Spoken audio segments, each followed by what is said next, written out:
Bosh prokuratura huzuridagi Majburiy ijro byurosi Marg'ilon shahar bo'limida farzandining moddiy ta'minotidan bosh tortgan bir guruh alimentchi otalar ishi sayyor sud majlisida muhokama etildi. Aliment qarzini to'lashdan bo'yin tovlab kelgan qarzdorlar xatlovdan o'tkazilgan edi. 10 nafar qarzdorlarga nisbatan ma'muriy bayonnomalar rasmiylashtirildi va ko'rib chiqish uchun jinoyat ishlari bo'yicha Marg'ilon shahar sudiga yuborildi.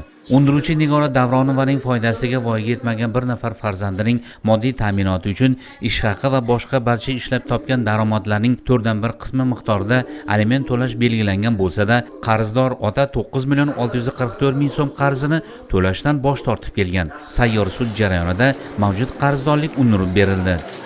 Ota-ona farzandlari voyaga yetgunga qadar ularning ta'lim-tarbiyasi hamda moddiy ta'minoti uchun mas'uldir. Sudda qarzdor otalarga nisbatan qo'zg'atilgan jinoiy ishlar ham ko'rib chiqildi. Tegishli jazo chorasi ko'rildi. Hozirgi kunda qarzdorlik bartaraf etilmadi. Modda sanksiyasi nazarda tutilgan jazo tayinlash usuli. Ma'muriy javobgarlik to'g'risidagi kodeks 47.4-moddasi 1-qismida nazarda tutilgan huquqbuzarlikni sodir etgani topilsin.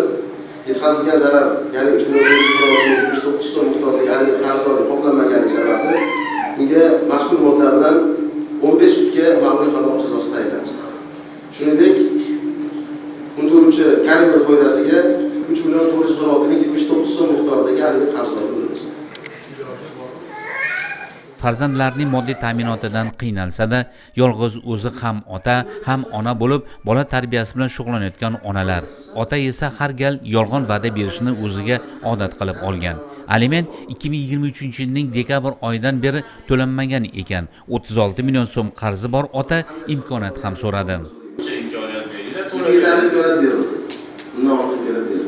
Uyda o'yin bo'ldi-da, sog' bo'ling, Afsuski, otalik burchini unutib qo'yayotganlar ham yo'q emas. Sud qarori bilan o'z jigarbandining moddiy ta'minotidan bosh tortgan qarzdor otaga 15 sudga ma'muriy qamoq jazosi qo'llanildi.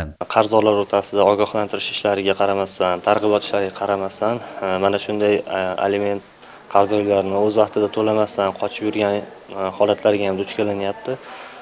Ushbu holatlarni bartaraf qilish maqsadida mana sayyor ochiq sud qabuli bo'lyapti. Ushbu ijro hujjatlari bo'yicha 6 nafariga ma'muriy javobgarlik jazosi tayinlandi, 15 kunlik. 2 nafari to'liq qoplandi, aliment qarzdorliklari, biri 9 million bo'lsa, ikkinchisi 6,5 millionlik aliment qarzdorliklari to'liq qoplandi.